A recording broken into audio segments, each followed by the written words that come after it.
शरद पवार आजपासून बारामती लोकसभा मतदारसंघाच्या दौऱ्यावर आहेत। आज जेजुरीत कार्यक्रम आहे, तर उद्या भोर तालुक्यात शेतकरी मेळाव्याचं आयोजन केलंय। बारामतीतील गोविंद बागेतही लोकसभा निवडणुकीच्या पार्श्वभूमीवर शरद पवार कार्यकर्त्यांच्या बैठका घेणार आहेत। याच मुद्द्यावर सुप्रिया सुळे बोलतायत, थेट जाऊयात। ही महाराष्ट्राची आणि बारामती लोकसभा मतदारसंघाची मायबाप जनता ठरवणार। आणि जेव्हा ते आमच्याकडे म्हणजे मला अमित भाईंचं एक भाषण पार्लमेंटमध्ये आठवतंय की जेव्हा एक बोट तुम्ही आमच्याकडे दाखवाल तेव्हा 3 बोट हे तुमच्याकडे हे स्वतःकडे येतात। हे अमित भाईंचं पार्लमेंटमध्ये आम्हालाच उद्देशून केलेलं भाषण आहे। कारण का ते म्हणत होते एक बोट जर तुम्ही आमच्याकडे दाखवलं तर 3 बोट ही तुमच्याकडे येतात। तर मला अतिशय प्रांजळपणे अमित भाईंना विचारायचंय की आम्ही परिवारवाद आहोतच आणि आम्ही मान्य करतो की आम्ही परिवारवाद आहोत, पण भारतीय जनता पक्षामध्ये आणि त्यांच्या मित्र पक्षामध्ये मग फक्त मेरिट चाललं, त्यांच्याकडे परिवारवाद नाहीये।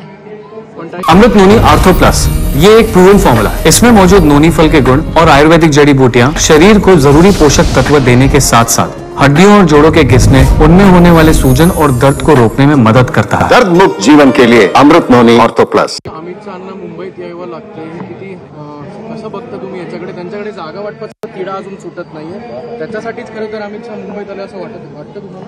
तो त्यांची युती आहे ना, त्यांच्या युतीचा अंतर्गत प्रश्न आहे। मी कशाला त्याच्या दुसरे के घर में क्यों झाकू मैं? दुसऱ्या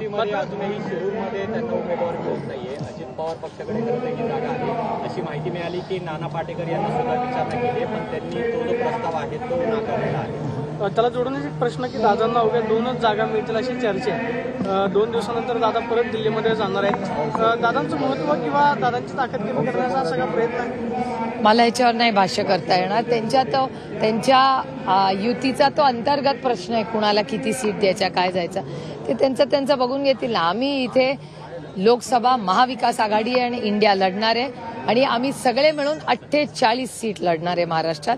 आणि त्या 48 सीट आमचं एकच ध्येय आहे की या राज्यात आणि या देशात जो भ्रष्टाचार वाढतोय तो बंद करायचा। या देशामध्ये राज्यामध्ये आज बेरोजगारी वाढते, महागाई वाढते, हमीभाव शेतकऱ्याला मिळत नाहीये, या सगळ्यासाठी आम्ही लढतोय। ताई, हाच विषय पंतप्रधान मोदींनी ट्विट केला सकाळी की महिला दिवस आहे म्हणून आज 100 रुपये LPG गॅसवर कमी करतात, त्याच्यातनं नारी शक्तीला बळ मिळेल असं त्यांचं ट्विट आहे। काय कसं बघता तुम्ही? अहो, इलेक्शन आले, अर्जुन किती जुमले बघायला लागतील तुम्ही बघाल। इथं सुरुवात आहे, अभी पिक्चर बाकी आहे, त्याच्यामुळे इलेक्शन अनाउन्स होईपर्यंत काय करतील देवालाच ठाऊक।